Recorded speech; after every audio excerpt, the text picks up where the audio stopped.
नमस्कार मंडळी, आम्ही मालवणी या चॅनल आपले मनापासून स्वागत आहे।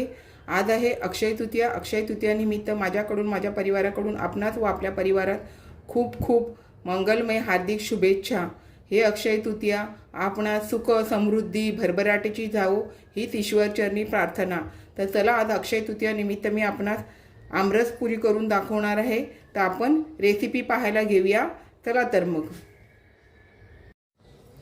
चला तर रसपुरी करण्यासाठी पहिले आंबा आपण साफ करून घेऊया। आधी काय केलं, स्वच्छ धुवून घेतलं, नंतर पाण्यात ठेवला। आपण गावी असलो का झाडाचे घेतले का खातो, पण आता हे मुंबईला काय होतं माहिती, आपल्याला काय माहिती नाही, फवारणीचे वगैरे आंबे असतात। त्याच्यामुळे काय माहिती, व्यवस्थित स्वच्छ धुवून पाण्यामध्ये थोडा वेळ ठेवून मगच आपण खायला घ्यायचे, किंवा तुम्हाला काय रेसिपी वगैरे करायची आहे ती करायला घ्यायची। आता आपण आंबा कापून बघूया। आतमध्ये काय ह्याच्या असतं आपल्याला माहीत नाही, कसं चांगले निघतात, कधी चांगले नाही निघत। तुम्ही किती महागायचे घ्या, कधी कधी आपण फसलो जातो, त्याच्यामुळे व्यवस्थित बघूनच घ्या। ते बघा, आता हात इथून वरून तर चांगला दिसतोय, इथे डीग असतो, डीगवाला भाग कधीच खाऊ नका। हे बघा, असा हा डीग असतो ह्याला, आणि ते तुम्हाला गळ्याला खाऊन जाणार। हे बघा कसे, किती भारीतला हापूस आंबा सांगितलं, पण कसे आहेत ते बघा। हां, थोडाफार फरक आहे, अजून तो पिकायचा होता पूर्ण, पण मी बोलली आज अक्षय तृतीया निमित्त आपल्याला रसपुरी करायची आहे। आता मी काय माहिती आहे, थोडा जास्त पिकला ना तर रसपुरी जरा चांगली होते, तर थोडासा कमी पिकलेला आहे, त्याच्यामुळे आता मी रसपुरी करायला घेते। मिक्सरमध्ये बारीक करणार आहे, नाहीतर मी जास्त पिकलेले आंबे काय करते, चाळणीमधूनच बारीक करून घेते। अशा प्रकारे आधी हे आंब्याचा गर काढून घ्यायचा। अजून 2 दिवसांनी चांगला पिकला असता, पण आता अक्षय तृतीयेच्या निमित्त मला हे करायचं आहे, रसपुरी करायची आहे, त्याच्यामुळे तसा पिकायलाच आलेले। अशा आता आपण ह्यातलं काय करून घेऊया। आणि गोडीला खूप आहे चांगला, गोडीला आंबा चांगला असला ना तर काय खायला काय वाटत नाही, अर्धा कच्चा वगैरे असला तर। आता अशा प्रकारे हे बघा, अशा प्रकारे आपण हे फोडी केल्या ना काय आपल्याला बरं पडतं। तर हे मी आहेत ना, मला जेवढा रस करायचा आहे त्यानुसार मी या सर्व आंब्यांच्या गर काढून घेते, आणि मग आपण पुढची कृती करूया। पुऱ्या पण मी दाखवणार आहे, त्याच्यामुळे व्हिडिओ मोठा होऊन जाईल। तोपर्यंत आता हे मी 2-3 आंब्याचे गर असा काढून घेते।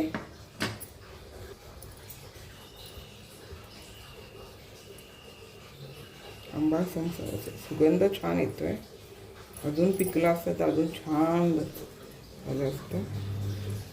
मस्त भरीव आंबा आहे, चांगला आंबा मिळाला। गावावरनं गेल्या वर्षी आणलेले, यंदा गावी नाही गेली, गावी फक्त गुढीपाडव्याला गेलेली 2 दिवसासाठी, माहेरी गेली नाही, नाही तर माहेरवरनं आंबे आणायची मी। आता हे मी अशा प्रकारे मला जेवढा रस करायचा आहे तेवढ्या आंब्याचे मी हा गर काढून घेते मंडळी। चला, आता हा गर मी काढून घेते, खूप गोडीला आहे आंबा। हे बघा, आपला आंब्याचा गर काढून झाला। मी आता फक्त 3च आंब्याचे गर काढलाय, जास्त करायचं नाही आहे आपल्याला। आणि आता ह्यामध्ये मिक्सरमध्ये घालून घेते। जास्त आंबे माझे पिकले असते ना, मी लवकर करायला घेतले आणल्याच्या नंतर, थोडे जास्त पिकले असते ना तर मी चाळणीमध्ये केलं असतं। मिक्सरमध्ये कधी कधी काळं पडायची पण शक्यता असते, त्यामुळे जास्त पिकलेल्या आंब्याचं आपण चाळणीमध्ये करा। ते बघा, आता आपण ह्यामध्ये 3 आंब्याच्या गराला 1 वाटी साखर घेते। पुरीबरोबर खाणं तर जरा गोड पाहिजे, तरी आंबा गोड असेल तर वेलची पावडर, साखरेत वाटलेली जी वेलची पावडर आहे ती घेतली। तुम्हाला जर मीठ घालायचं असेल तर 1 चिमूट मीठ पण घालू शकता, तसं काय नाही, आंबा आंबट गोड असतो त्याच्यामुळे मिठाची तर कधी गरज लागत नाही। आता आपण हे मिक्सरमधून बारीक करून घेऊया। हे बघा, मस्त असा आपला आमरस तयार झालेला आहे पुरीबरोबर खायला। हे बघा, तुम्ही लग्न कार्यामध्ये, हॉटेलमध्ये तुम्हाला इतका जाड मिळत नाही। तुम्हाला जर थोडंसं जाड वाटलं तर तुम्ही जरासं नावाला दूध घालवा, पाणी घालू नका। असं हे बघा, मस्त असा झाला आहे, चवीला पण मस्त आहे। असं आपण पण नक्की करा। चला, आमरस तर आपला झालेला आहे, आता आपण करूया पुऱ्या। आमरस बोला तर पुरी पाहिजे, तर आता पुरी करायला घेऊया। आता आपण हे गव्हाचं पीठ घेतलं आहे, तर मला जेवढ्या पुऱ्या करायच्या त्यानुसार मी हे पीठ घेतले. चवीनुसार मीठ घालून घेते आणि थोडीशी हळद घालते आणि सर्व असा एकजीव करते. जर तुम्हाला कडक थोड्याशा हव्या असतील तर तुम्ही त्यामध्ये थोडासा रवा मिक्स केला तरी चालेल. तर आपल्याला ह्यामध्ये थोडं थोडं पाणी घालून पीठ असं मळून घ्यायचं आहे. आता हे मी पूर्ण पीठ आता मळून घेते अशा प्रकारे. एकदम फसकन पाणी नाही घालायचं कधी पण पीठ मळताना. आता हे मी पूर्ण पीठ मळून घेते, मग तुम्हाला दाखवते.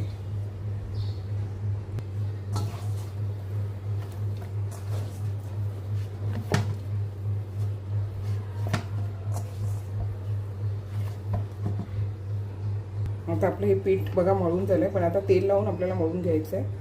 आता तेल घालून घेतलं. तेल लावून आपल्याला व्यवस्थित असं मळून थोडा वेळ ठेवून द्यायचं आहे. हे बघा मी घट्ट मळलं आहे. इतकं पण घट्ट नाही की आपल्याला झेपणार नाही असं लाटायला. थोडंसं घट्ट मळायचं, जास्त दगडासारखं नाही करायचं, कारण आपल्यालाच आपण जोर वगैरे काढलं का आपल्याला त्रास होणार. त्याच्यामुळे कमी घट्ट करायचं. हे बघा जास्त असं घट्ट नाही आहे, थोडंच घट्ट केलेलं आहे. पुऱ्यांचं पीठ हवं घट्ट, पण इतकं पण घट्ट नको. आता हे मी व्यवस्थित मळून घेते. हे बघा आता आपण मळून घेतलेलं आहे. आता आपण हे झाकून थोडा वेळ ठेवून देऊया आणि मग करायला घेऊया. हे बघा पीठ मस्त आलं, कडक होतं ना, मस्त असं आता नरम झालं आहे. आता आपण हे पुन्हा थोडंसं मळून घेऊया आणि मग पुऱ्या करायला घेऊया. तर हे बघा आपण पीठ मळून घेतलं आहे. आता मी मस्त असं लादीवरच लाटून घेते. चला आता आपण हे अशा प्रकारे पीठ लावून घेतलं आहे सुकं आणि लाटून घ्यायचं. आणि बऱ्याच दिवसांनी पुऱ्या करते. गरमीमध्ये कसं माहिती आहे तेलकट खायला होत नाही, त्याच्यामुळे फळांचा ज्यूस, सलाड वगैरे आपण खातो. पण आता सणसूद आलं ना तर कधीतरी आपलं एकदा करून घ्यायचे. तर आता मी असं व्यवस्थित आपण ओट्यावरती लाटलं ना तर जरा मोठीच्या मोठी आपल्याला लाटायला मिळते आणि पुऱ्या करायला पण तेवढं बरं पडतं. आणि बघा कसं घट्ट पीठ आहे, व्यवस्थित असं एका हाताने पण मला पलटी करायला मिळते. हे बघा इतकं पण घट्ट नाही आहे, म्हणजे आपल्याला जोर काढावा लागत नाही. आता हे मी ते बघा आपल्याला लाटून झालं. आता मी वाटी किंवा तांब्याचा वापर करायचा आणि तुम्हाला आवडेल त्याप्रमाणे छोटे मोठे काय असतील त्या अशा पुऱ्या काढून घ्यायच्या. आणि हळद टाकण्याचा उद्देश म्हणजे मला खूप आवडतं, किंवा मी वडे वगैरे करते ना तांदळाच्या पिठाचे वगैरे, नाचणीच्या पिठाचे, मी थोडीशी हळदचा वापर मी करते, दिसायला पण छान वाटतं. आणि अशा प्रकारे हे बघा आपण अशा प्रकारे पुऱ्या काढून घ्यायच्या. आणि आता बाकी पण मी सगळ्या अशा प्रकारे काढून घेते. तुम्हाला एकदम काढून घ्यायचे आहे किंवा एका बाजूला काढून तुम्हाला तळायचे आहेत तरी तुम्ही तसं करू शकता. आता हे मी काय माझे हे चिकटणारे नाही आहे, कारण आपण पातळ मळलेलं नाही आहे. त्याच्यामुळे अशा प्रकारे मी बाकीच्या सर्व पुऱ्या काढते आणि मग आपण एकदम तळून घेऊया. हे बघा आता आपण पुऱ्या करून घेतलेल्या आहे. आता आपण तळायला घेऊया. तेल तापतच ठेवलेलं आहे. थोड्याशा पुऱ्या तळायच्या असतात ना तेव्हा तेल तापत ठेवायचं. आता तळून घेऊया. हे बघा आपण तेल आधीच तापत ठेवलेलं, त्यामुळे तेल तापलं आहे. आपल्याला ह्यामध्ये किती पुऱ्या राहतील त्याप्रमाणे ह्या पुऱ्या आपण सोडून घेऊया.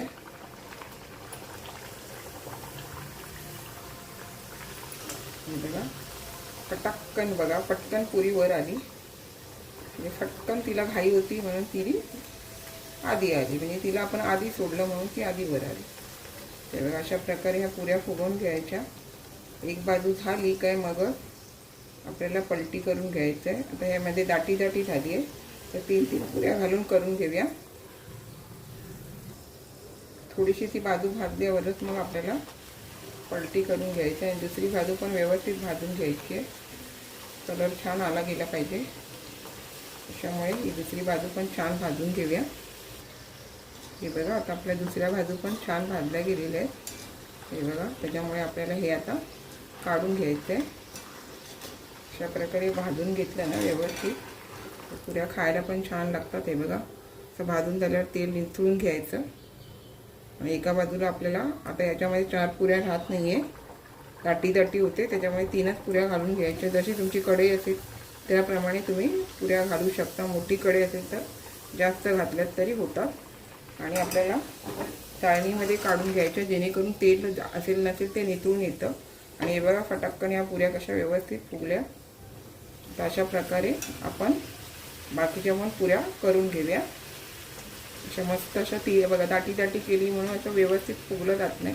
आणि अशा कमी दाटीमध्ये केल्या ना का छान अशा आपल्या पुऱ्या फुगल्या जातात. आणि अशी ही दुसरी बाजू पण व्यवस्थित आपल्याला भाजून घ्यायची. भाजली तरच खायला छान लागते. हे बघा दाखवते तुम्हाला. दुसरी बाजू पण बघा कशी छान भाजली गेलेली आहे. पुऱ्या व्यवस्थित भाजल्या ना तर कच्च्या कच्च्या लागत नाही, व्यवस्थित भाजून घ्यायच्या. आता आपण ह्या पण काढून घेऊया. आणि अशाच प्रकारे मी बाकीच्या पण सर्व पुऱ्या करून घेते आणि मग तुम्हाला दाखवते. बघा दाटी दाटी नाही करायची, 3-3च पुऱ्या सोडायच्या. अशा प्रकारे चाळणीमध्येच काढून घ्यायच्या. हे बघा पटकन फुगतात. आता ह्या मी बाकीच्या पुऱ्या अशा करून घेते मंडळी. हे बघा मंडळी छान अशा आपल्या पुऱ्या होतात. अशा प्रकारे केल्या तर कलर पण छान दिसतो आणि व्यवस्थित भाजल्या पण जातात. तर आपण पण नक्की अशा प्रकारे करा. मस्त झालेले आहेत. हे बघा मंडळी मस्त आज मी आपणास अक्षय तृतीयानिमित्त आमरस पुरीचा बेत करून दाखवलेला आहे. हे बघा मस्त असं आमरस झालेलं आहे. छान अशा मी आपणास पुऱ्या करून दाखवलेल्या आहे. आपण पण नक्की रसपुरीचा आनंद घ्या. आणि आवडल्यास माझ्या चॅनलला लाईक, शेअर, सबस्क्राईब, हाईप करायला विसरू नका. चला तर आता इथेच थांबते. मस्त खा आणि स्वस्थ राहा. आपण माझे व्हिडिओ पूर्ण पाहता त्याबद्दल मनापासून खूप खूप धन्यवाद. आणि बाजूची बेल आयकॉन क्लिक करायला विसरू नका, जेणेकरून आपणास चॅनलचे नोटिफिकेशन मिळतील आणि माझा व्हिडिओ आपणास प्रथम पाहायला मिळेल. चला तर नक्की आमरस पुरीचा आनंद घ्या.